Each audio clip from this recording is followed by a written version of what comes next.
Hi there, and welcome to another edition of The Interview. I'm Hiten Samtani with The Real Deal, and today I'm joined by Andrew Kupiec and Georgia Collins. Andrew is the CEO of Hana, which is CBRE's wholly owned subsidiary related and focused on flex office space, and Georgia is the EVP of Client Solutions. This is a very, very interesting time to have them both on because the concept of the office has just been completely discombobulated in the last 7 weeks. So what does that mean?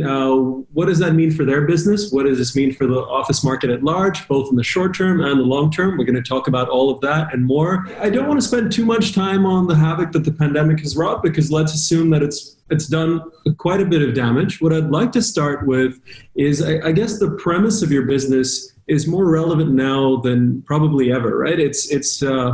My sense is it's about radical flexibility. And it's about, giving your occupier and your landlord as much room to play and improvise as possible. So fast forward to now, what we feel really good about is our model has been based around two core things. We have owners and occupiers, and they have different needs, and we have to address both if you're going to be successful in this business. Mm-hmm. So on the owner side, we did not go out with a pure lease model from day one. We went to deploy capital. We wanted to have skin in the game. We're not afraid to do that as a large commercial real estate company, but we want to have aligned incentives. So the vast majority of our portfolio now, about 500,000 feet, is under some type of revenue share or partnership model. Mm-hmm. And simultaneously, what that's been able to give us is this transparency and dialogue with owners that now, as we reach this really volatile time, they already know that we started in a partnership model. We're not transitioning to one now. Mm-hmm. After years of leasing. What we tend to do is we want to have aligned incentives. Now, let's say it's a REIT, for example. So out in Southern California, a unit we have in Irvine with LBA Realty, this is within a REIT. So there is not a concept of sharing on the net profits. We wanted to have it completely around the revenue side. Okay. So we both deployed capital, we built the unit together in some split, and then there is a complete revenue share after expenses of the unit. The way we have promote structures and hurdles, all of that can be a function of what the goals are for the asset. Is there a minimum rent threshold? All of those are customized to the deal. But the real core here is sharing in capital to build it, and then sharing in the top line gross, which ultimately achieves a premium in NOI. That's what all owners want. That's what we're here to generate. Then, you swing all the way to the other side, which is management agreements. And there's been a lot of dialogue in the market. I'm sure you've seen plenty of this. Management agreements can take a lot of different forms. The way we prefer them is we still like to deploy a little bit of capital because we think that's long-term in the best interest. So we'll put some capital in to help build the unit, but then we manage it on a fee basis. And what that really tends to do is give the owner complete control. If they want to tailor the build out a little bit differently, if they want to have potentially even some different branding in a white label fashion, we can do all those things as you skew more towards the owner's capital. You're owned by CBRE, which is obviously a company with, serious cash reserves, can put money into initiatives and can bet big. But I think the difference between Hana and the rest is that you're not venture backed. So that money is not going to be aggressive. That money is not going to be as speculative, which also means that you're not going to grow as quickly. How does that impact your strategy for growth vis-a-vis your rivals? Industrious, people are throwing money at them, or we're throwing money at them. We work, the same thing. Notel is another example of that. They've all been through a little bit of crash and burn, but also they can grow a lot faster than you guys can. We set this business up as a wholly owned subsidiary for a specific reason. Mm-hmm. We're underwriting this business in perpetuity. We're not looking for an exit. We're already part of a public traded company. We don't need to IPO. So from day one, we have a different end game, and our end game is to really be additive to the core business. Separate, we are not part of the advisory team. They have a fiduciary to their clients. We are separate, but more and more of our clients, owners and occupiers, are saying, can you help me? Can you help me? Can you help me? Mm-hmm. And when that comes into play, it's less about the individual returns of each deal and ultimately leading to a valuation. It's more about the long-term stickiness of the business. We actually can grow as fast or faster than anyone in the marketplace. And I would challenge anyone to dispute that. And here's why. we have a global infrastructure that I, as the CEO, and Georgia, as the EVP of Client Solutions, do not need to replicate. And that infrastructure, think of it as legal, finance, all of the expertise in countries that many of us haven't ever even visited. We're able to tap into 180 plus countries, 90,000 employees, and get information and access to clients that many others would love to buy. We don't have to buy that. So we're able to deploy our capital, and really our monetary side is really in the product and in the actual operations of the business. So we have a different cost basis. I was traveling, I was on the road sort of around the world for 13 months. And to your point, like that green symbol would pop up. It's everywhere. It's everywhere. We could turn on the switch if a Fortune 1000 company gives us 15 cities they want to be in over the next 3 years, and we need to go build it, execute it. We have all of the infrastructure to do that, but we're not in the business of just land grabbing from day one because of the end game we talked about. Georgia, let's talk a little pandemic now. So I think the conversations that you're probably having with landlords are fascinating at the moment. There's probably a good deal of fear and uncertainty. So I want to understand what they're thinking about and what sort of solutions you're providing. There's a piece of this that is the near term that everyone needs to figure out, both landlords and occupiers. And some of that near term stuff is going to stay. You know, we need to figure out touchless everything to some degree, because that'll be smart in the long term. Some of it is going to be hopefully temporary until we have a vaccine in place, which is more around the social distancing aspects of it, the number of people in elevators, the distance or the densities being lower in occupier spaces.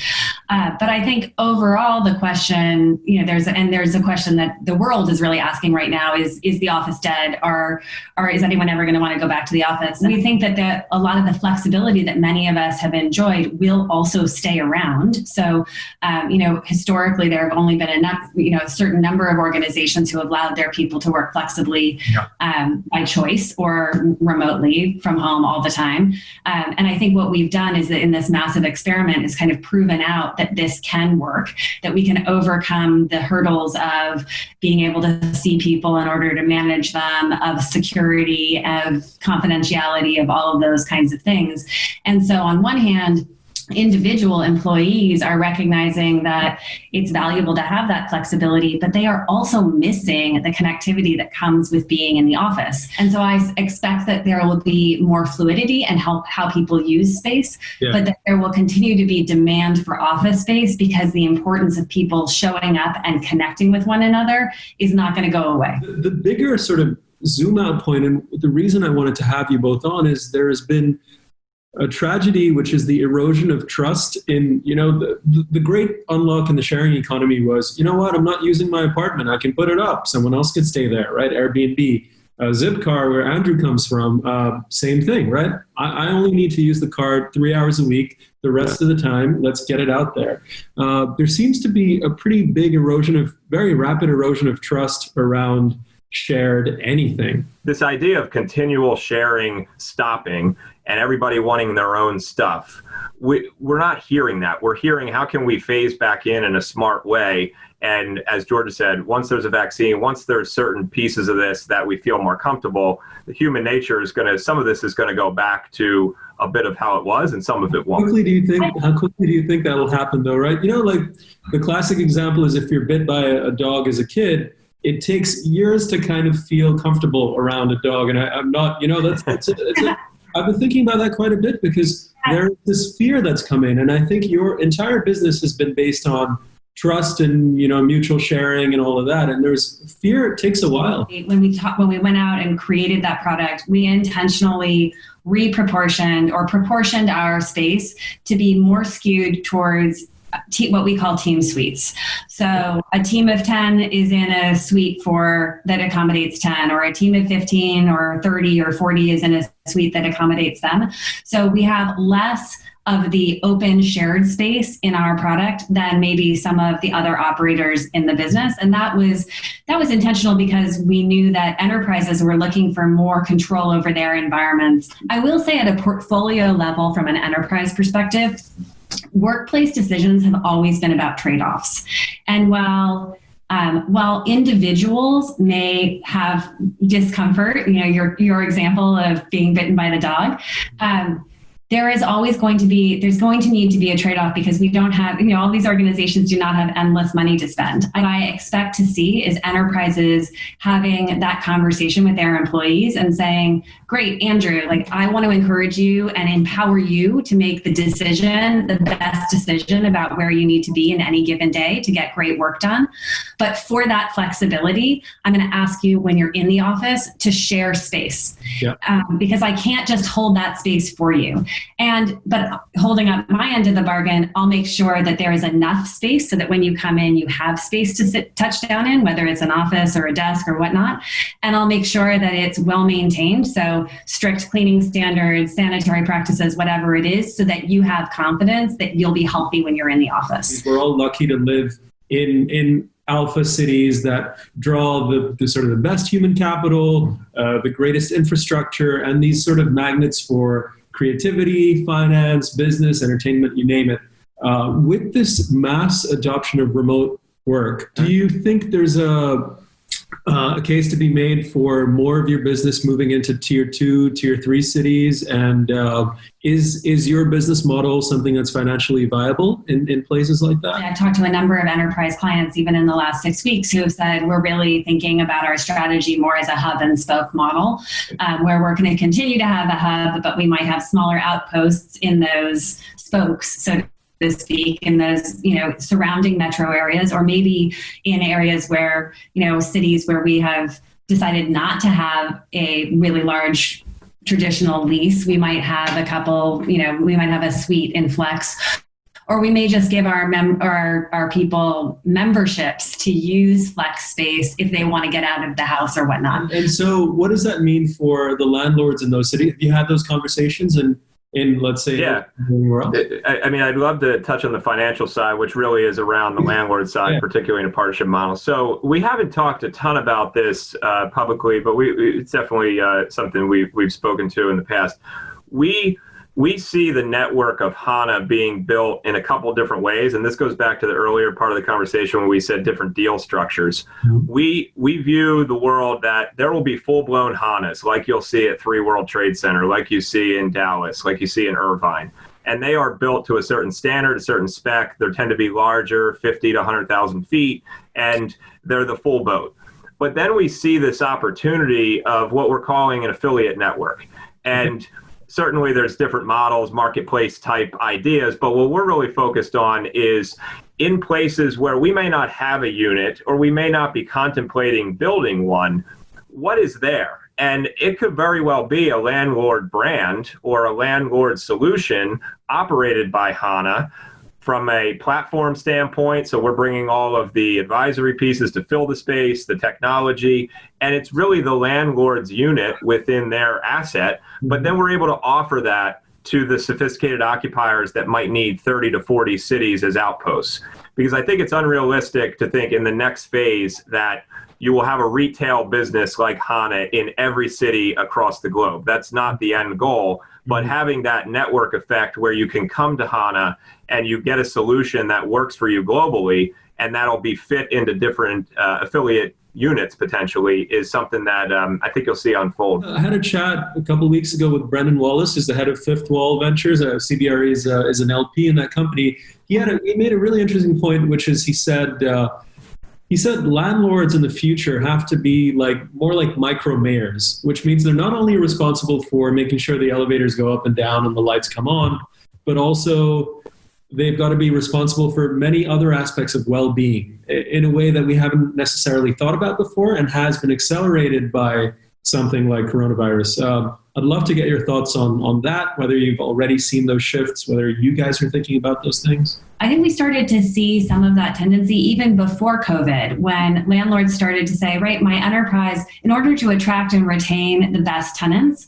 I need to be thinking about how I position the building to attract and retain the talent they want to hire. Mm-hmm. And so that is partially about appealing to well-being, but also about proximity and amenities and services and all of those things that make a building attractive to an individual, that makes it attractive to an enterprise. So I think we started to see, particularly some of the more progressive landlords start to think about and embrace ideas around service, well-being, amenitization, even before COVID. And those that have done that, I think, are well positioned to address what is happening with COVID. Those that were maybe a little bit slower to start on that are catching up quickly because this is forcing them to do that. Andrew, you have an interesting background that I think probably informed how you do business at Hana. You came in from Zipcar, which was sort of one of the pioneers in car sharing and the ability. So I wanted to get your insights on, what you learned in terms of mobility, in terms of how people travel, and if that's informed the way you guys design your product at Hana. Yeah, definitely. I'll tell you the biggest overarching concept we kind of brought in and injected in the culture here. At Zipcar, it was really about creating a portfolio of transportation. And so as a former New Yorker, as you are, my day starts, I walk to the train about a half a mile from my house. I take the train to Hoboken. I take the ferry, or I take the path, depending on the weather. And then I walk in the underpass at the Trade Center complex through Brookfield and into my building. If I want to go out throughout the day, I might take an Uber. I might grab a city bike. I might walk. I might take a taxi. And so at Zipcar, we would model this out to say, how do we have the full transportation option for our members and strategically place Zipcars within that footprint? Where would you want to have them to complete that last mile?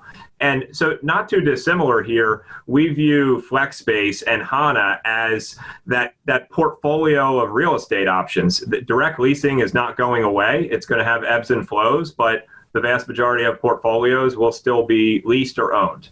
And then there's going to be everything else. And we think that's the huge opportunity that Hana is certainly chasing, but the overall marketplace and how that manifests itself over the next decade is going to be really exciting. We saw what happened in transportation and all the innovation that came out with Uber and Lyft and bike share and e-bikes. And, the next thing will be, I guess, flight, autonomous flying and things like that. So I think that's what we're excited about, and we inject kind of that same mentality. We have tended to think about flex as I either have a direct traditional lease in a place or I have a flex space in a place. And actually, I think the way we think about it kind of evolving is that you may have a direct lease upstairs and you may leverage flex downstairs to ebb and flow through the course of a 15-year lease. So which is good for occupiers, and it's also good for landlords in terms of the way they manage that building overall. The idea that enterprises could actually always stay within a building and that their needs would be met in some form or another is really attractive to enterprises, and I think increasingly attractive to landlords. I love that, but how is that? I really love that. How is that informing office design, ground up office design? How is it informing that? So one of my previous lives, I ran our workplace strategy team in the Americas for CBRE. And when any enterprise goes and gets ready to sign a new lease or renew a lease, the first question they have to answer is how much space they're looking for. And how much space they're looking for is always dictated by how many people they're going to have. And no organization has a tremendous amount of visibility into how many people they're going to have 7 years from now. They know. Usually they're pretty good at predicting the next 6 months. But after that, it's a total guess. Yeah. And so the way flex starts to be used at a very basic level is to say, okay, let's plan for the space we know we're going to need, and let's leverage flex for the stuff that we don't know, so that we are not spending the capital to build out twice as much space as we need when we move in next year. We are not operating that space at under capacity for the first 7 years until we get there. We can add as we need to in a way that is much better for how you operate that space and how you build that out. Now, if you were to take it to the next level, we'd say, all right, we know pretty much for certain that the vast majority of meetings happen between 2 and 4 people. Mm-hmm. And so we're going to build out in our traditional lease space, in our 15-year lease space, as all of the small meeting rooms and medium-sized meeting rooms we need to function on a daily basis. But that big training room that we only use twice a week, we're not going to build that out because there's a Hana downstairs and we can book that when we need it. That's part of why I thought your business is such a powerful proposition for tech companies, because of hypergrowth, employment zigzag, and suddenly, hey, okay, we got a round of funding. So much of what tech companies do is tied to venture, right? I raised $50 million.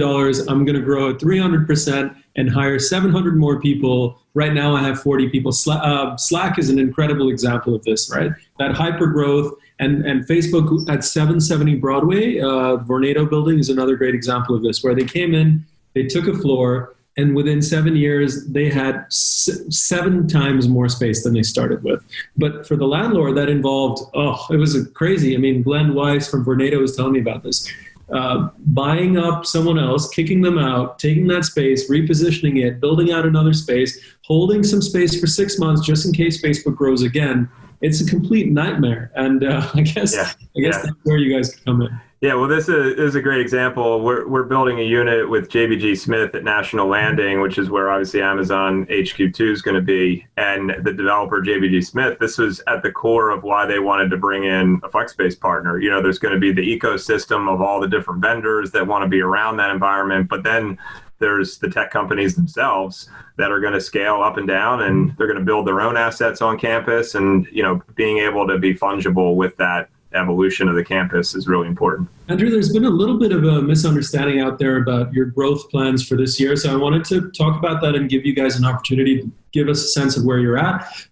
So as I said, Bob Salentik on the call said that he had spent, CBRE had spent $40 million on Hana in 2019. He had also mentioned that the rate of growth this year, I think you had planned 20 new spaces. He said it's more likely going to be 10 as all this shakes out. There had been some reports about you slashing your growth plans and all of that. Help me understand what actually happened. Yeah, I'll keep this very simple.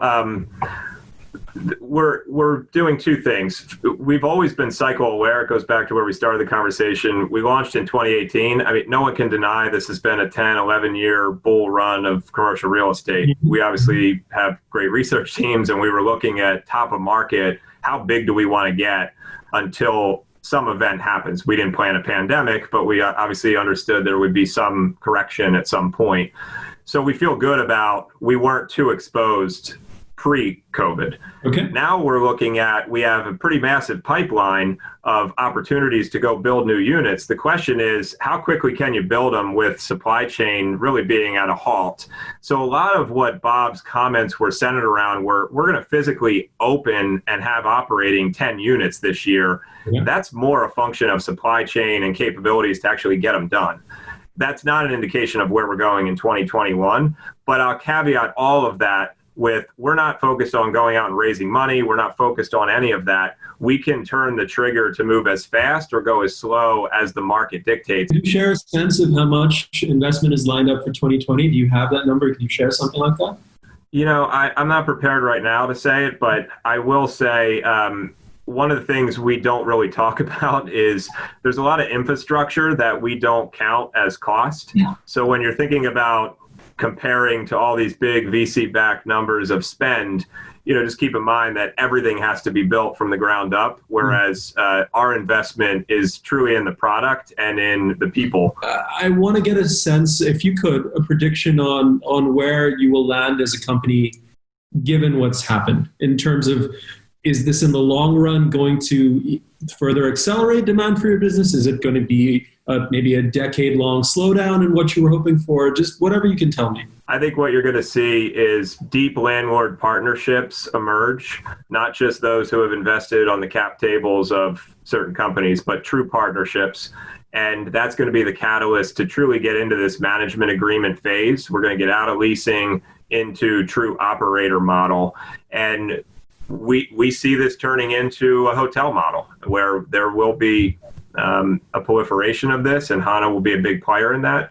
And that's going to be a multi-year thing. That is not going to be next year. That's going to be a multi-year thing. But this becomes 15 to 20% of how occupiers consume space, and that growth 15 to 20% of global demand would be through something like that? When an occupier is thinking of their portfolio, having flexibility in some form within 15 to 20%, not indicative of all space out there, but and that's a successful business for us.